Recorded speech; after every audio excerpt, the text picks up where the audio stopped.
here tonight with my friend Jeff Smith.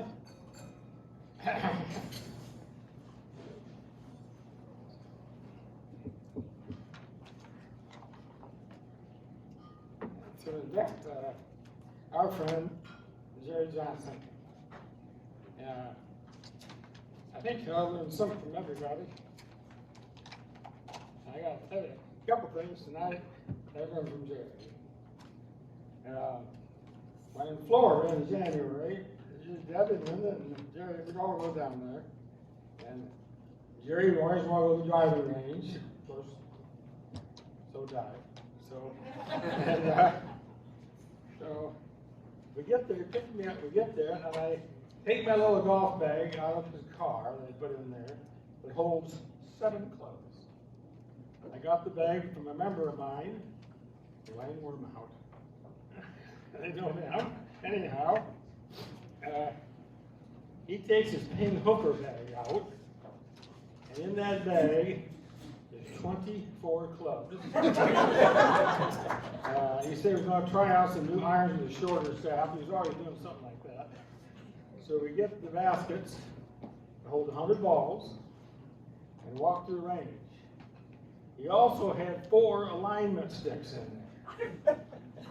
So I wasn't ashamed to be seen with him right there. So we dump our balls on the ground, and I hit some wedges, and Jerry is still trying to get his clubs out of the bag. So after hitting most of my golf balls, Jerry has hit about 20 balls into a small pile about right there. And I said, "What are you doing?" He said, "Well," he says, "I have a new instructor that I'm listening to. He told me this would help my game." And I told him, I said, "Your accuracy is good, but I don't think much of your distance."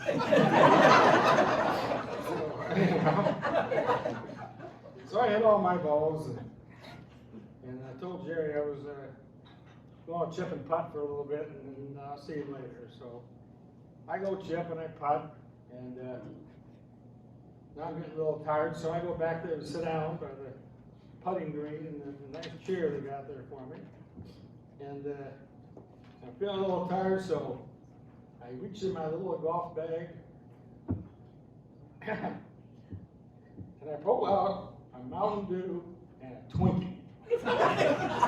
Now, if you ever had it, I drank the Mountain Dew and ate that Twinkie pretty quick. And let me tell you something. You want a burst of energy? It's a hell of a lot better than Red Bull. So I thought I'd just wait for Jerry, and about an hour later, here comes Jerry, walking towards me. I can see him from 100 yards away. He's tall, you know, so he's in a spot. He's got 24 clubs and 4 alignment sticks. It's not hard to see. I said, so I'm watching him come over.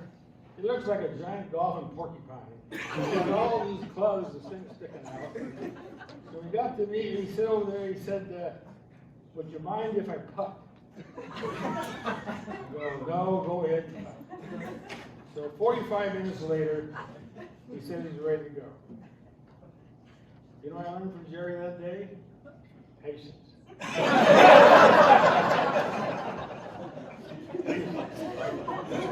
One more thing here. Jerry liked to listen to XM, the Golf Channel, on the XM radio. If there's anything more boring than that, I haven't. But Jerry liked the talk shows.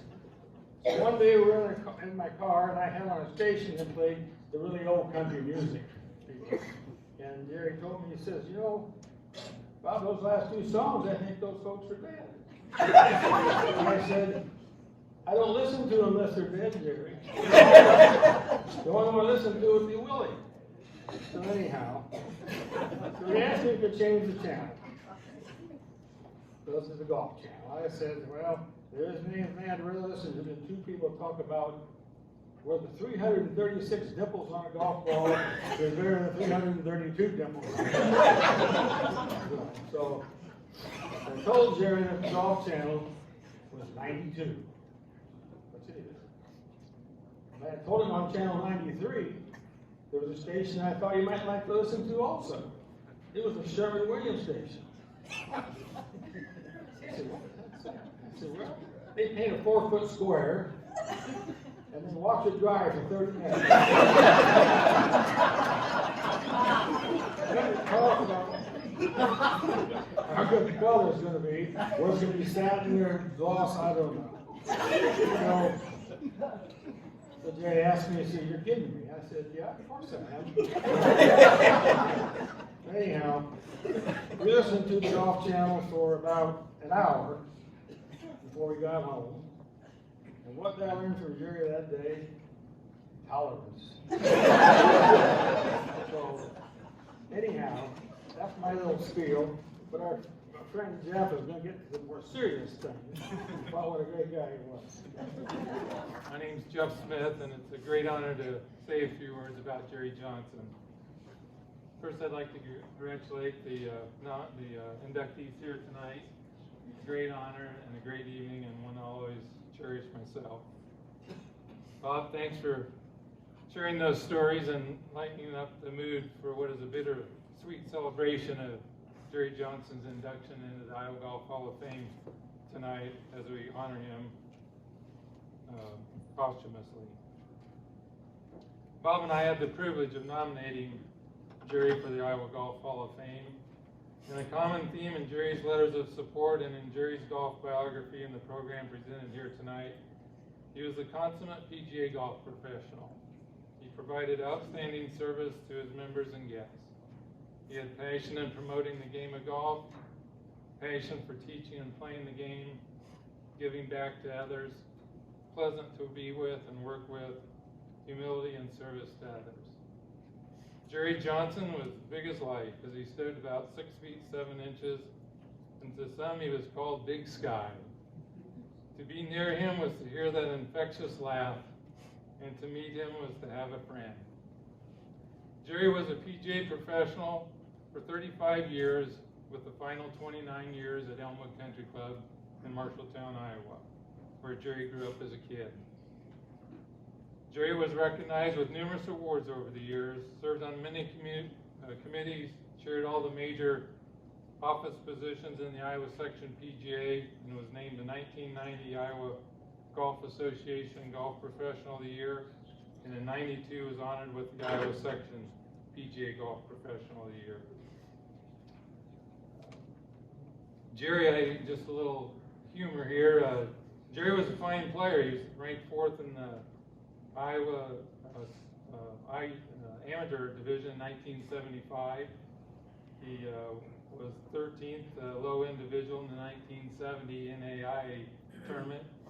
He qualified for 2 Quad Cities Open, which is today the John Deere Open, and the story goes he was leading, hit 4 birdies early in one of those rounds, and his name was right there at the top of the leaderboard, and Brad Spoonseller, who's an assistant of Jerry's at Elmwood, would say that Jerry's still mad at Jerry for not getting a picture of his name up there at the top of the leaderboard.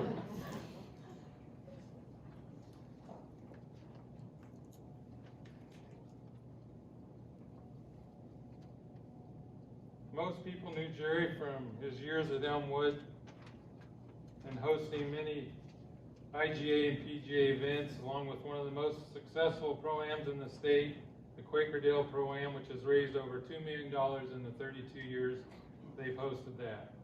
Even when Jerry retired, he stayed active with Quakerdale, served on numerous Iowa PGA committees, attended teaching seminars, chaired the IPGA nominating committee, and continued to be a trusted mentor to his fellow professionals, amateurs, high school and college players, and most notably his grandkids.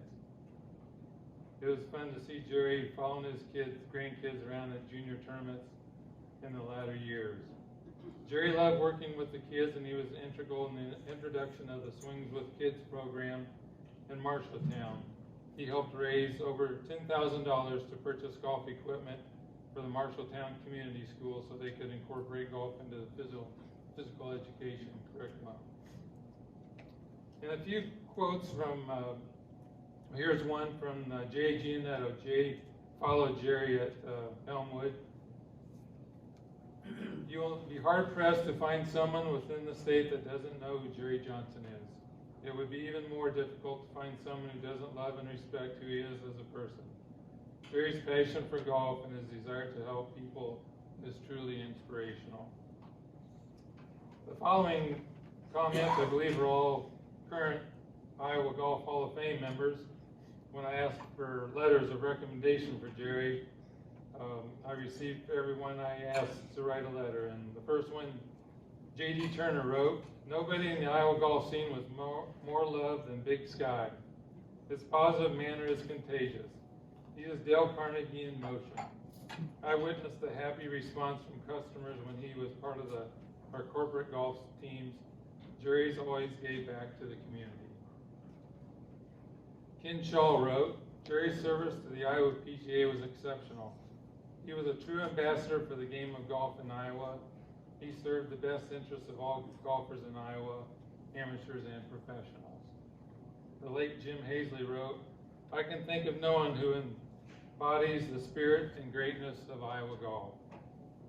Bob Moreland wrote, "As a club professional, Jerry had no equal. He was an expert at every job that a golf pro had to do. From teaching, merchandising, scoreboard, club repair, public relations, Jerry was very good at them all." Larry Gladson wrote, "When I think of the perfect PGA professional, the responsibilities within and the opportunities to positively impact lives through the game of golf, I think of Jerry Johnson. Never one to toot his own horn, he would be the last to tell you about all he has accomplished, simply not his style. A friend to all in golf." Aaron Kruger wrote, "Jerry, a longtime member of the Iowa Golf Hall of Fame nominating committee. Jerry knew what it took to earn a nomination. His humility never allowed him to support a nomination for himself. Jerry's humility was almost to a fault, as he was consistently gave credit to others when he was the one involved in so many successful events, and oftentimes the instrumental individual getting things done. Jerry was just a week before Jerry passed, I talked to him on the phone, and even though his voice was weak, and he knew his time was short, he wanted to talk about possible candidates for the Iowa Golf Hall of Fame. Typical Jerry, thinking about others and before himself, even in his dying days." John Bermel wrote, "Jerry has been the golf professional in our section that everyone has strived to be like." And the final quote, of which there were more, comes from Kurt Snell, who wrote, "Jerry and his wife, Deb, are genuinely two of the most gracious people you will ever meet. Never have I heard a bad word said about Jerry Johnson. I would be proud to have Jerry in the Iowa Golf Hall of Fame." And with that, I'm sure I speak for all of us in welcoming and congratulating the late, great Jerry Johnson into the Iowa Golf Hall of Fame. Now please welcome Jerry's wife, Deb, to accept this high honor on Jerry's behalf. Jerry would have a lot of people to thank this evening, so I'll try to do that for him.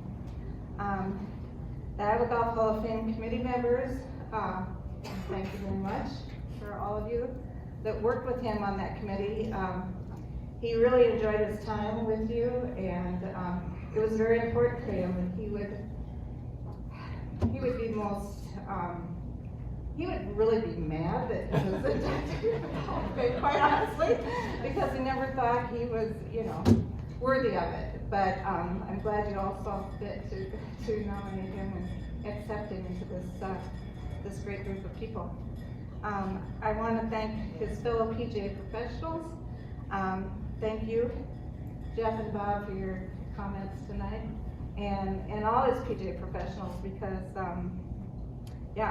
he was not a man who was short of words. As many of you know, he'd come back from meetings with his PGA professionals, and I'd say, "Well, how'd you get yourself in trouble this time?" Because he always played the devil's advocate, and he was always telling me that he just kind of liked a good argument and wanted people to see both sides of things. So I'm sure he gave you a good workout at some of those meetings. thank you to all the Iowa amateurs, the amateur golfers, men, women, and juniors. There's so many people he met through the years, and it meant a lot to him. Marshalltown golfers, Marshalltown's been a wonderful community for us, and like was mentioned, we've been there 29 years as a head golf professional. I was lucky enough to work with him. Sometimes unlucky enough to work with him. We told our staff that worked in the back room everything that happened at work stayed at work. Don't go home and tell your parents what was going on. So, but anyway, we made it work somehow. Our Elmwood Country Club members and their co-workers over the years were just a wonderful support. And all of these people that I've mentioned, Jerry was so fortunate to know so many of you, and each of you in your own ways helped motivate him to grow the game, which was his life's mission, actually. He loved the sport, and I thank you all for that. He knew so many of you. As a matter of fact, when we would go places with our grandchildren, we've got, my grandsons are here tonight, Daniel and Jude, and no matter where we went, you know, someone would come up and say hello to Jerry. And when they were toddlers, they would look way up at him and say, Grandpa, do you know everybody? And that's what our great sport does. You know, that's what golf does. You meet a lot of people through the years, and it's a blessing for all of us. So, our family, our daughters are here tonight. Kate, our oldest daughter, Kate, her husband Dan, and the boys, Daniel and Jude, are here. My daughter Erin is here. My sister-in-law flew in from California to join us, Kathy, and her son Jack surprised me tonight. He's a student at University of Iowa. He showed up as a surprise. So we're all very grateful.